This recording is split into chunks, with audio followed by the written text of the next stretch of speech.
Welcome to Windows on the World. Got a fascinating show for you tonight. Did a very interesting live stream last night also, and you can find that on our YouTube channel and on Odyssey. It was a live stream called Israel and Beyond, Pawns in the Game. We did do a show actually called that a few weeks ago, and this is an update with a lot more information, and I found some really useful information to update that. And also it was about getting people to look at these recent articles, The Lost Tribe of Judah, on the homepage, and also another article which you can find linked under that show, Israel's Messiah. You'll find them very interesting indeed. Tonight we're going to take a rather tongue-in-cheek look at a cult, a group, the Theosophists, and we've covered this before, but I've found some very interesting material and it should be quite an upbeat show. Fake gurus and self-appointed messiahs have been the subject of our recent shows. Kabbalah and Sabbatean Frankism were used as infiltration tools and have been fostered by the New Age and the globalist cult of Gaia. That's the update to it all, of course. The charlatans of the past, though, are still influential in the present. The one world religion of Gaia, the banker's religion, owes a lot to the Theosophists, Madame Blavatski, Annie Besant and Alice Bailey.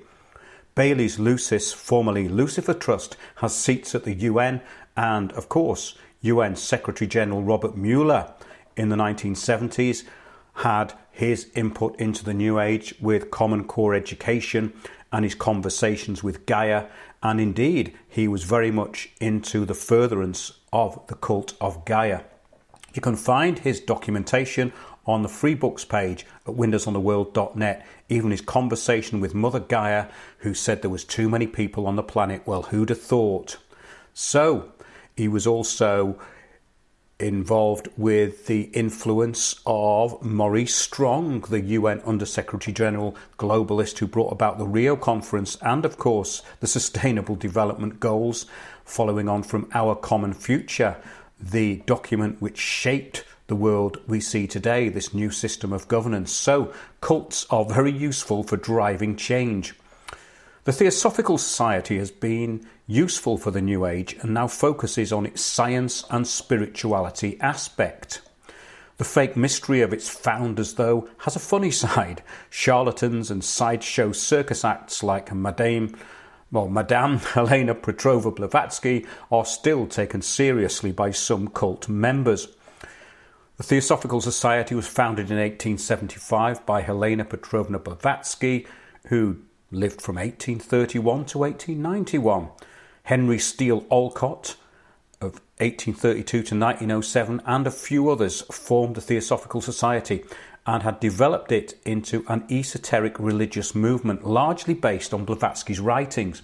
Madame Blavatsky integrated ideas from occultism, Neoplatonism, Hinduism and Buddhism. Highly successful lodges sprouted up worldwide. The movement encouraged the comparative study of religion, philosophy and science. A core concept in Blavatsky's teachings concerned the revival of knowledge of ancient global religion. Yes, the template for the one world religion which absorbs all religion, so there is no religion left. She is renowned for her talk of the Mahatmas and the Tibetan, whom she channeled after her theatrical seances were debunked by the Society for Psychical Research. The Theosophical Society believed supposedly that such wisdom would be very useful in shaping the world and it would eclipse the current world religions. The Kabbalists wanted to extend their system not only to Christianity, of course, we've been discussing that in recent shows, but back into the wider world of international Judaism. And we've talked about infiltration through the Sabbatean Frankists. Did a show on that last night. Actually, that's one I was talking about. We go into the whole background of not only Israel, but the infiltration through the Sabbatean Frankism into the Rothschild group and into Europe. So that's very interesting if you want to get a potted history and some really useful information. I put so much into that show, but some interesting background here from the Jewish Theosophist from July 1927. This is from the Jewish Telegraph Agency. To build a synagogue at Adyar, India. A new Jewish sect of Theosophists with headquarters at Adyar, India has come into existence. It is learned here from literature disseminated by the sect. The organisation, which is a branch of the Theosophist movement, bears the name of Association of Hebrew Theosophists. The purpose of the Association of Hebrew Theosophists is divided into three objects. One, to study Judaism in the light of Theosophy, and Theosophy in the light of Judaism. This is very much like the infiltration of religion through the Sabbatean Frankists. 2 was to spread theosophical teachings among Jews, and 3 to undertake any other activity which could aid in the realization of the objects of the association. So here we see this encompassing of Judaism and this outreach, which is to bring people in to Theosophy. The association, it says, was formed in July of last year. It is further announced that at the headquarters of the Theosophical Society Adyar, the foundation stone has been laid of a synagogue that is to take its place among the places of worship belonging to all the great religions of the world. In quotes, it says, some of these have already been built. Jews are urged to subscribe towards the synagogue so that they will be represented in this centre, wherein members of all the great faiths will meet together in a spirit of harmony, tolerance and goodwill, thus creating a symbol to the world of the underlying unity and brotherhood of religions and all of mankind. Well, this sounds like something coming straight out of the UN. Well, in fact, it went straight into the UN through these people we've mentioned, Robert Mueller in the 70s, Maurice Strong in the 90s, and the influence of the whole of this sect, the Theosophists, is very prevalent today because, of course, we have the Lucis Trust, formerly the Lucifer Trust, which was Alice Bailey's publishing company, having seats at the UN, and the invocation of light, their invocation to Lucifer, is often used for opening meetings at the UN headquarters. It carries on. The general Jewish branch of Theosophists was formed a year ago at Adyar, India.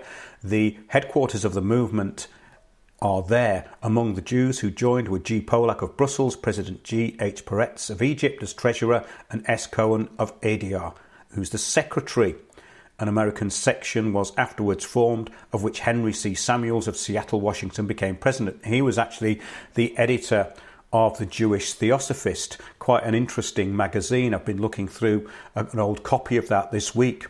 Miss Annie Besant, who laid the cornerstone of the synagogue in the course of her address of welcome to the Hebrew Theosophists, said, I am very glad to welcome the association. It would indeed be splendid if some of the nation which ignorantly rejected the world teacher when he came to them, using the body of a Jewish disciple as his vehicle, should welcome him on his return 2,000 years later. I wonder how that went down. Who knows what word he may have for the ancient people to whom he came on his previous visit when he manifested himself in Palestine?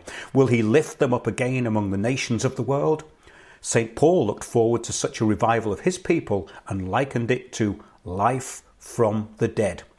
Imbued with such ideas, the Jewish Theosophists present at the 50th anniversary in December 1925 opportunities for both Jews and Theosophists to enrich one another. Well, there is some confusion over Besant's religion, as like Blavatsky, she was prone to flights of fancy.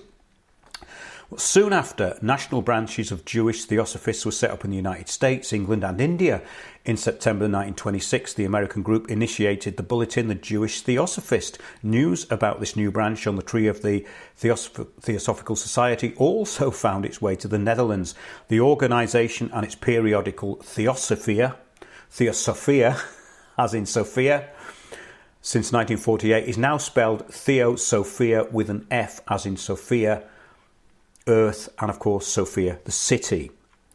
Still exists, but the major growth of the movement took place during the first 3 decades of the 20th century, when lodges were set up throughout the country. It was very, very popular about 100 years ago. The most active members organised study meetings for lodge members and lectures for the public in general, as they still do today, actually. On the agenda were subjects like ancient wisdom, reincarnation, and of course, karma, the evolution of the soul, the power of thoughts, hypnotism and mesmerism, and the view of Theosophy on religions.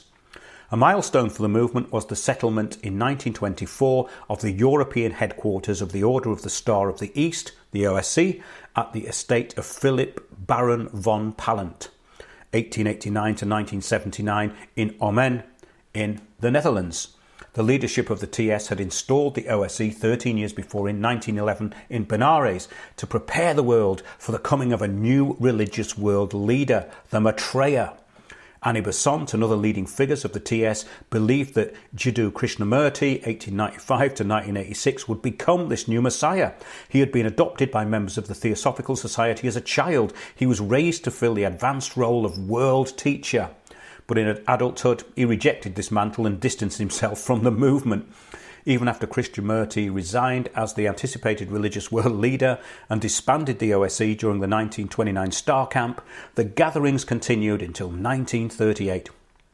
The third Star Camp, organised in July 1926, was attended by approximately 2,000 people from various parts of Europe. So there's a potted history and how the Jewish part of Theosophy was set up and how it became really important and quite big within the Theosophical Society.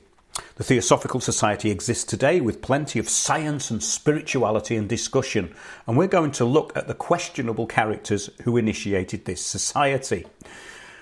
Madame Blavatski and later Alice Bailey are said to have channeled the same entity, the Tibetan. However, the Tibetan and the Mahatmas Blavatsky talked about were the product of her imagination and part of her grifting after her fake seances were exposed, and it turns out she was never actually in Tibet but floating around Europe. I found a very interesting book and a very witty book today, and it's called The Fraud of Modern Theosophy Exposed, written in 1912. The story of the greatest imposture ever perpetuated under the cloak of religion. Let's read some of it. I'm going to read you the introduction, the preface, because it's all very amusing, this book. During a recent controversy in the press upon occultism, I was interviewed upon it by a representative of the Globe. The question of Theosophy cropped up during our chat, and I expressed my opinion that Madame Blavatsky's Theosophy was the greatest fraud of the present day. The publication of this statement brought the following letter to the editor of the Globe. Sir, if it is true that Mr. Maskelyne has referred to Theosophy as being a fraud and in danger of exposure, he has made a foolish remark. Theosophy is founded on a groundwork too old, too deep and too subtle to be possible of exposure. Of course, there are two phases of Theosophy, the esoteric, which can only be fully realised by intuition, and the exoteric, which of course can be grasped by means of theosophical books, teachings, dogmas, etc. But whichever phase you take it, would be quite out of place to refer to Theosophy as a fraud. Theosophy as a doctrine contains the essence of all religious beliefs, hence the man who is going to suggest that all religions are founded on fraud places himself in a very awkward position.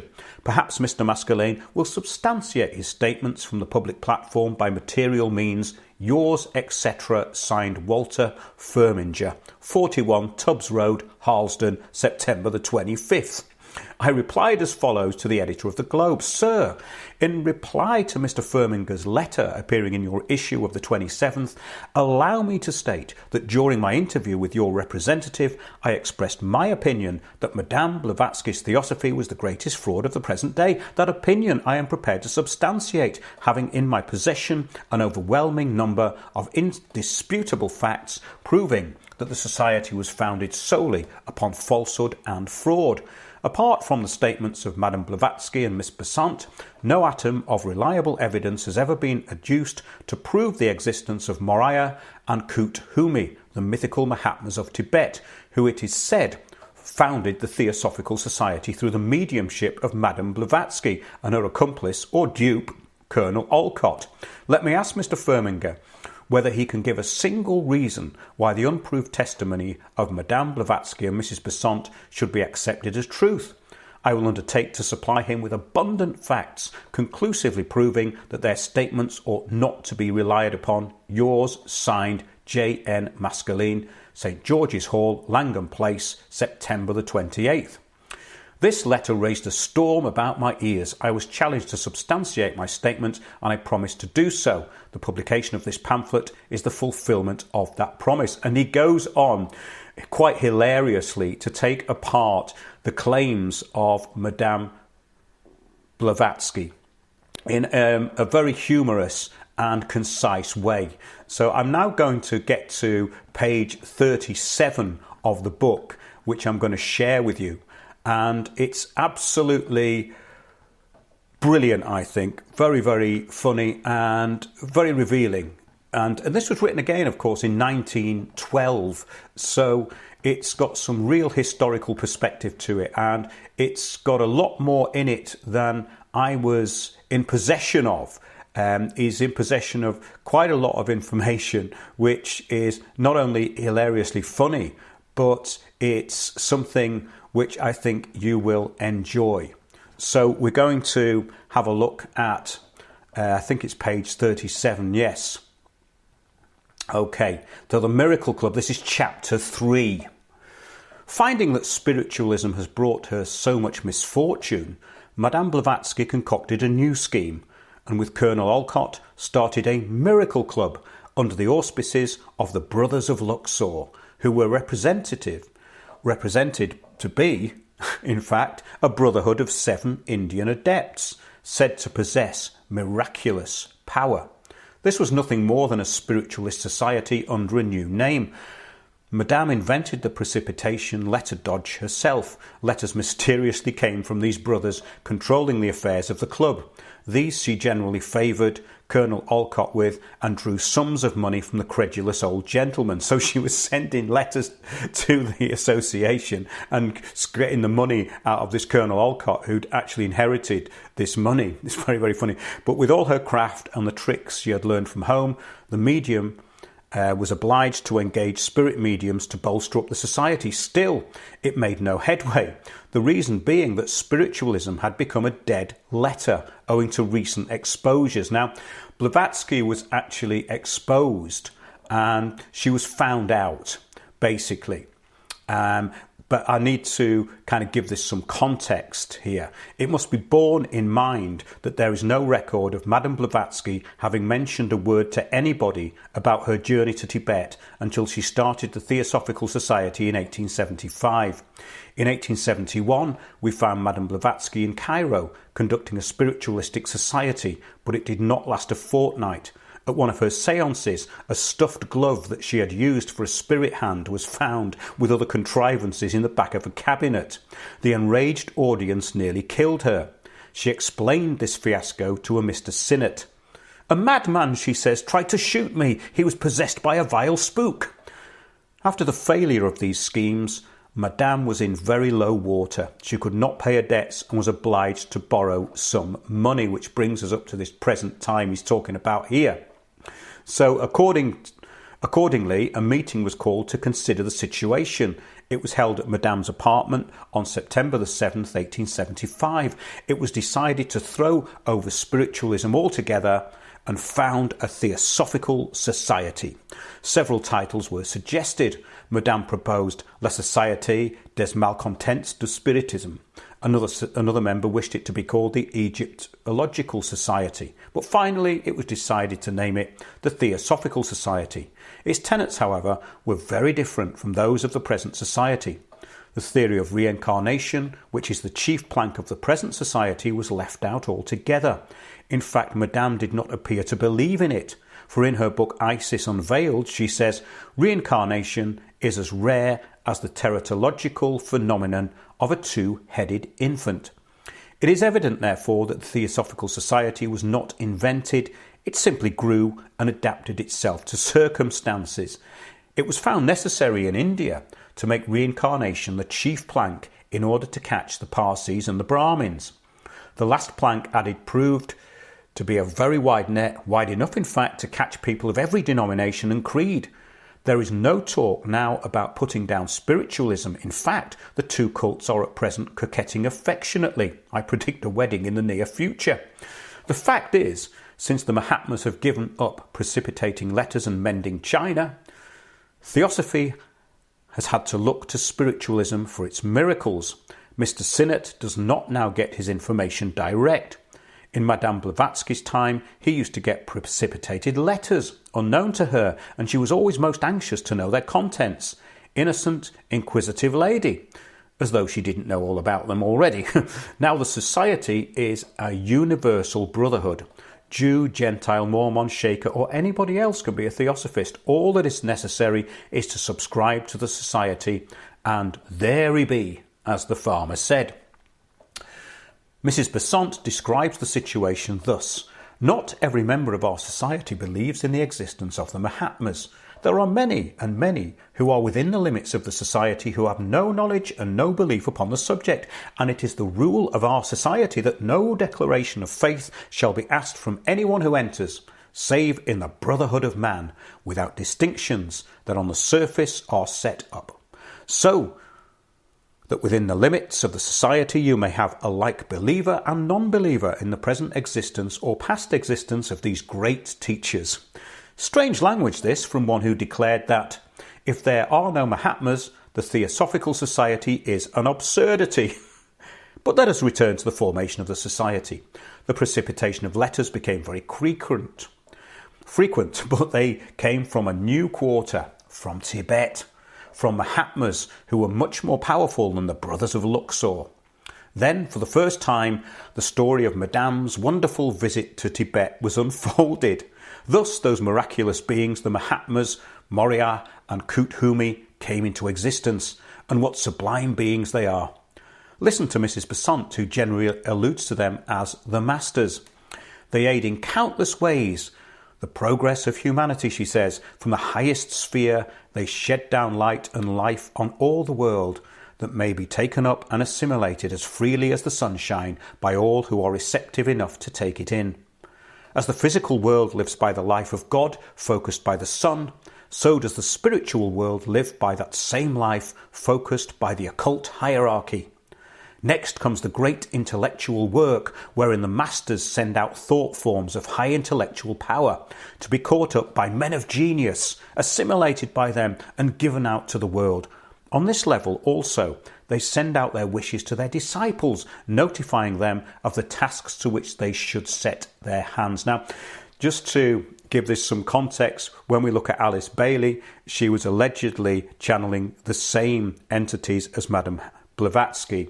And this is absolutely hilarious, because when we look at this whole history of channeling, it is merely a way that charlatans get themselves attention as spiritual leaders, gurus, teachers.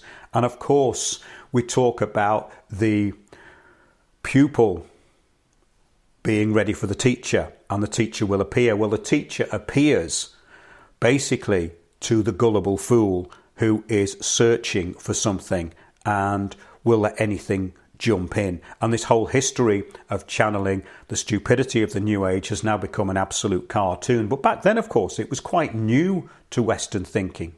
Let's get back to what he says. Let us see how the Mahatmas notified their disciples of the tasks to which they should set their hands in 1875.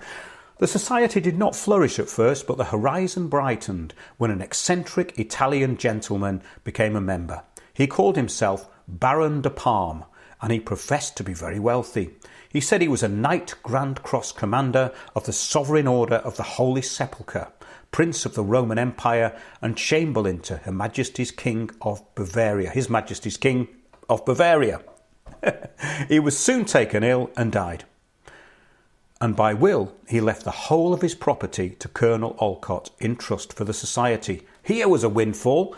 According to Colonel Olcott's computation, it could be not less than £20,000. Madame was equal to the grand occasion. She at once proposed a pagan funeral, and much time and consideration was spent in drawing up a programme for the procession, which, she said, would be a grand advertisement for the society. The procession was an immense success and attracted an enormous crowd. I copy a description of the procession from the New York World, to which the editor added a little sarcastic humour. The procession will move in the following order. Colonel Olcott as High Priest, wearing a leopard skin and carrying a roll of papyrus or brown cardboard. Mr. Cobb as Sacred Scribe with style and tablet. Egyptian mummy case, borne upon a sledge drawn by 4 oxen. Also a slave bearing a pot of lubricating oil. Madame Blavatski as chief mourner and also bearer of the sistrum. She will wear a long linen garment extending to the feet and a girdle about the waist. A coloured boy carrying 3 Abyssinian geese, or Philadelphia chickens, to place upon the bier. Vice President Felt with the eyes of Osiris painted on his left breast and carrying an asp, bought at a toy store on 8th Avenue. Dr. Pancoast singing an ancient Theban dirge. Isis and Nephthys beginning and end, one more victim to Amenti we send. Pay we the fare and let us not tarry, cross the Styx by the Roosevelt Street ferry. Slaves in mourning gowns carrying the offerings and libations, to consist of early potatoes, asparagus, roast beef, French pancakes, bock beer and New Jersey cider. Treasurer Newton as chief of the musicians playing the double pipe. Other musicians performing on 8-stringed harps and tom-toms, etc.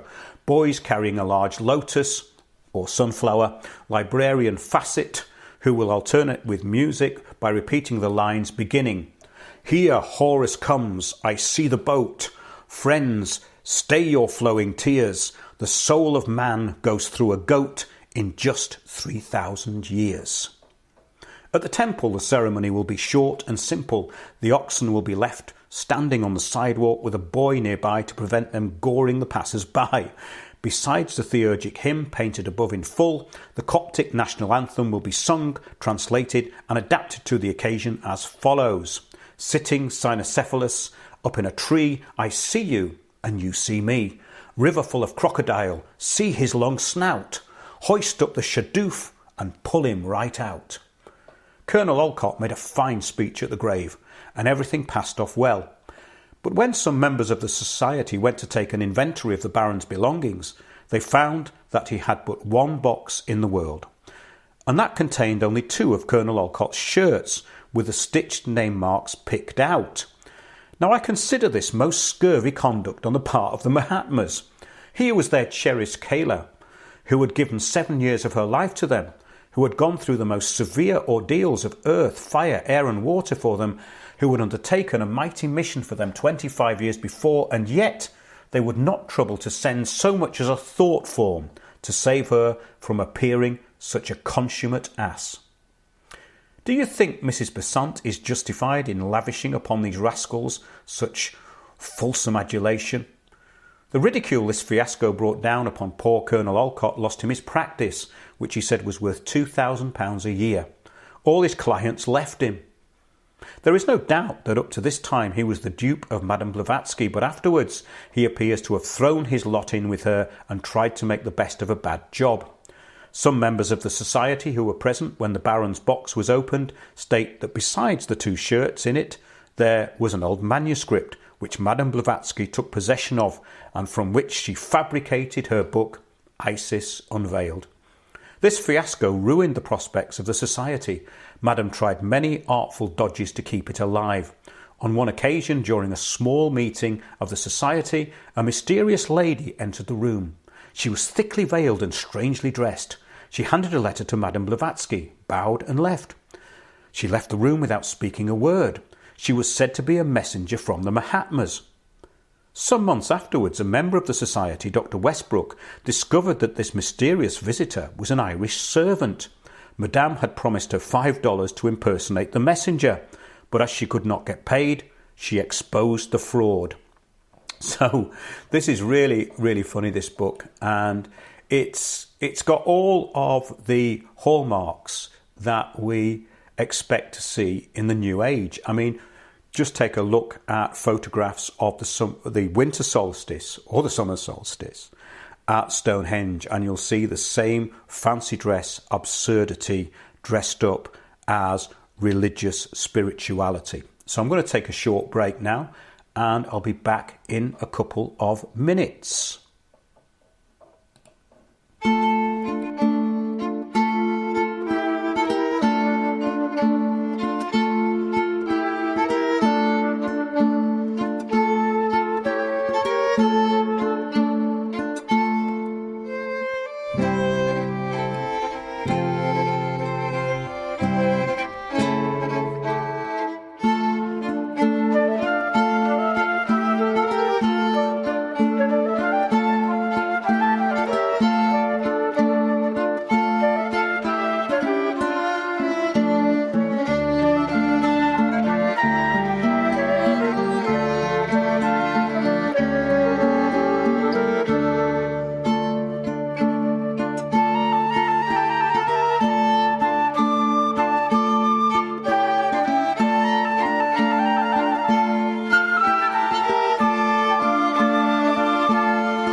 Welcome back to Windows on the World. Hope you're enjoying this.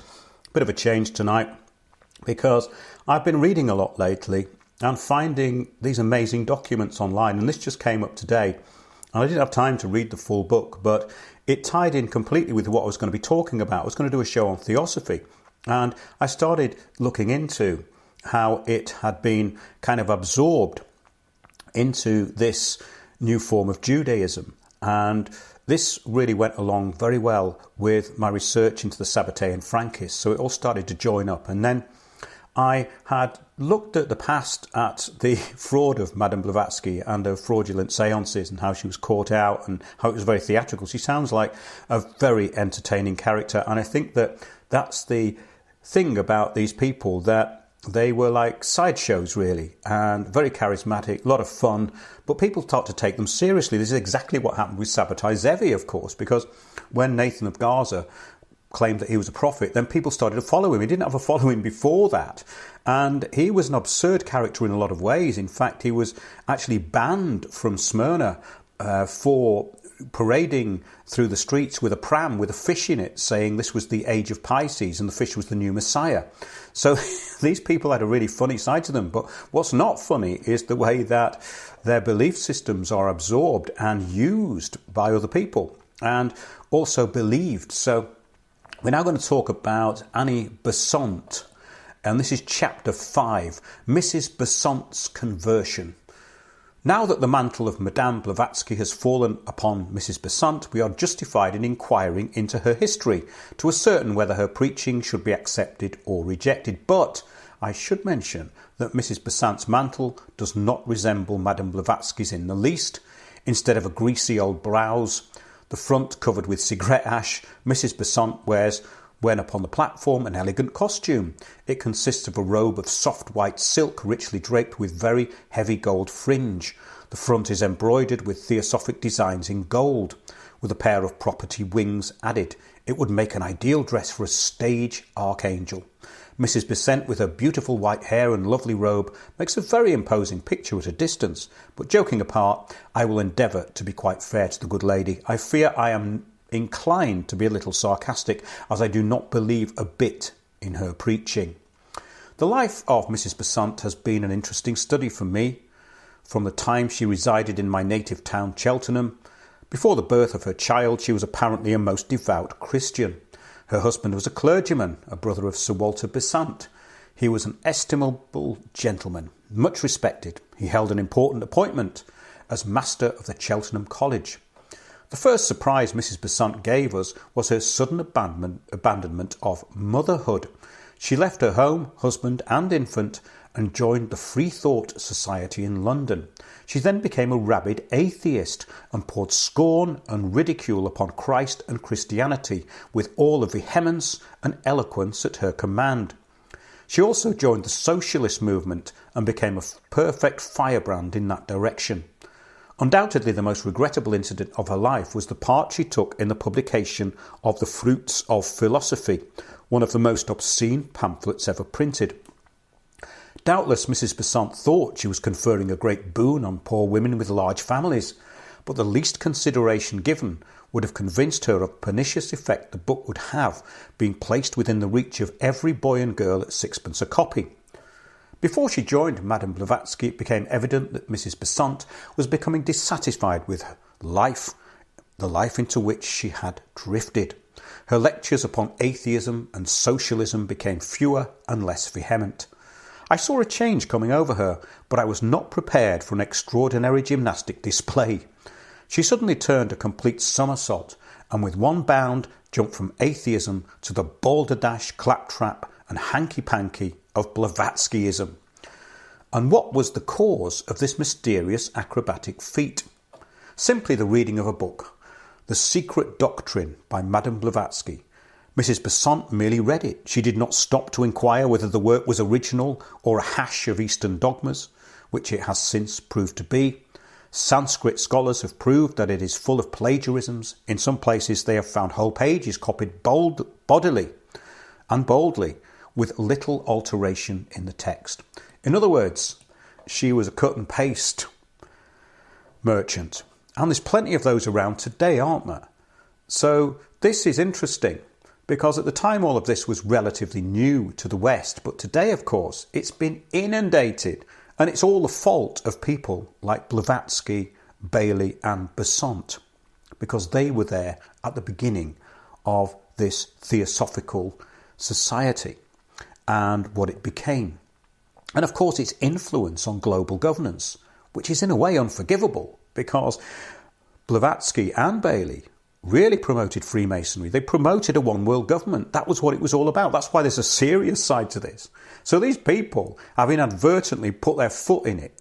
That's kind of an own goal for free thinking. Let's get back to the book. Mrs. Besant considers that of no consequence, though, that Blavatsky's stuff was all cut and pasted. She says, what is new in the book is not what has been found by Orientalists and may be pointed to as in one or another sacred book of the world. What is new is the knowledge which enabled her to select from the whole of these facts which build up a single mighty conception of the evolution of the universe. She goes on to say that Madame Blavatsky had no education to enable her to accomplish this feat. Here Mrs. Besant does not speak correctly. Madame Blavatsky was an exceedingly clever woman and possessed great literary ability. For many years she contributed articles to the Russian press, and she picked up a fair knowledge of Sanskrit, quite enough to enable her to plagiarise Eastern dogmas. Mrs. Besant further argues that no Orientalist had ever accomplished such a task. I opine that it would not have been worthwhile for any Orientalist to attempt it unless he had wished to fabricate a new religion out of scraps of old ones. No, Mrs. Besant, your arguments are very clever, but they will not hold water. Madame Blavatsky was no inspired saint. I fear you do not know as much about her as I do. She was almost as clever with her pencil as with her pen, and she pretended that her sketches were inspired. Do you know that when she was lodging at an hotel, she made a great sensation by leaving drawing materials upon the table when she retired for the night, and finding exquisite sketches of spirit forms in drapery upon the papers in the morning? She was suspected and watched by 4 gentlemen who saw her get up in the night and execute the sketches. I will give the account of Mrs. Besant's conversion to Theosophy as she herself tells it. After reading The Secret Doctrine, she sought an interview with the author and was completely captivated by her. Mrs. Besant proposed to join the society. The crafty old Madame Blavatsky, seeing the impression she had produced, resorted to a clever move to inspire confidence. She fixed her eyes on Mrs. Besant and said, "Have you read the report about me by the Society for Psychical Research?" "No," said Mrs. Besant, "I never heard of it." Madame replied, "Then go and read it, and after reading it, you come back." Mrs. Besant took a copy home and read it. She says, "I laughed aloud at the absurdity and flung the report aside with righteous scorn of an honest nature that knew its own kin when it met them and shrank from the foolishness of a lie." Mrs. Besant went back to Madame Blavatski and literally flung herself into her arms. This was, of course, the debunking of Madame Blavatsky, which was done by the Theosophical Society. So she played a sort of double bluff here. After the embrace, Madame, looking into Mrs. Besant's eyes, said solemnly, "You are a noble woman. May Master bless you." Such was the conversion of Mrs. Besant. Was ever blind faith more clearly exemplified? But was there not something behind the blind faith? We shall see. The conversion of Mrs. Besant was so strange and sudden that many believed Madame had hypnotised her. That is the most charitable explanation, and not an impossible one, for without a doubt, Madame Blavatsky possessed hypnotic power to a large degree. I remember an incident which clearly proves it. She was conversing with a nervous gentleman whom she wanted to join the society. Being in a playful mood, she rolled up her handkerchief and threw it upon the floor, saying that it was a venomous snake. The gentleman ran away from it in great terror, and it was some time before he could be convinced that he had not seen a snake. We also hear that when Madame was in Paris in 1858, she experimented in hypnotism, and Dayanand Saraswati said that she practiced hypnotism. She herself boasted that she had so much control over Colonel Olcott that he did not know his head from his heels. Hypnotism may account for the extraordinary influence and fascination which Madame Blavatsky was able to exercise over some people, and yet she was one of the most repulsive women one can imagine. A glance at the excellent sketch of her in this pamphlet will show that she had the appearance of being a gross, vulgar, sensual adventuress. She turned the scale at 17 stone. The enormous ring upon her hand, she said, possessed magical power. She had an enormous appetite, consuming vast quantities of meat, although her doctrine teaches that it is a deadly sin to eat meat. She had an insatiable love for tobacco and was seldom seen without a cigarette in her mouth. Her language at times was too bad for publication. The description may be considered an exaggeration, and so to confirm it, I will quote a description of Madame Blavatsky by Mabel Collins, who was for a time her intimate associate and co-editor for the Theosophical magazine Lucifer. Miss Collins says, "She taught me one great lesson. I learned from her how foolish, how gullible, how easily flattered human beings are taken en masse." Isn't this interesting? Isn't it the same today? People still fall for these fake gurus. And they are always manipulative, sociopathic narcissists, and in the case of the gurus, of course, sex addicted. Her contempt for her kind was on the same gigantic scale as everything else about her, except her marvellously delicate taper fingers. In all else, she was a big woman. She had a greater power over the weak and credulous, a greater capacity for making black appear white, a larger waist, a more voracious appetite, a more confirmed passion for tobacco, a more ceaseless and insatiable hatred of those whom she thought to be her enemies, a greater disrespect for les convenances, a worse temper, a greater command of bad language, and a greater contempt for the intelligence of her fellow human beings than I had ever supposed possible to be contained in one person. Well, this is a really good picture of what a lot of these so-called gurus are like when it comes down to it. I've been watching a lot of stuff on cults recently, and they all have this in common. These people are absolutely reprehensible when they are opposed, and they are usually very convincing and charismatic, but of course they're just manipulative sociopaths. She said, "These, I suppose, must be reckoned as her vices, though whether a creature so indifferent to all ordinary standards of right and wrong can be held to have virtues or vices, I know not." It is almost impossible to account for Mrs. Besant's sudden infatuation for such a creature. Her friends were up in arms about it. She was a great loss to the Free Thought Society. Everything possible was done to get her to reconsider the matter. The seriousness of allying herself with a woman who had been proved a gross impostor by evidence absolutely irrefutable was pointed out, but Mrs. Besant turned a deaf ear to all evidence and advice, just like anybody who's under the mind control of a cult or a cult leader. It says the fact was she wanted to change, and this was the very thing to suit her. Mrs. Besant had the reputation of being an honest but misguided woman, always striving to benefit her fellow creatures, but unfortunately she usually did them great harm. Isn't that the story of the New Age? I shared that opinion of her at the time, but her actions since then have revealed the fact that what has led her into these strange paths can be summed up in one word: vanity. She has an irresistible desire to be in the limelight, to be in a position to display her marvellous gift for speech. I think that's a lesson to everybody.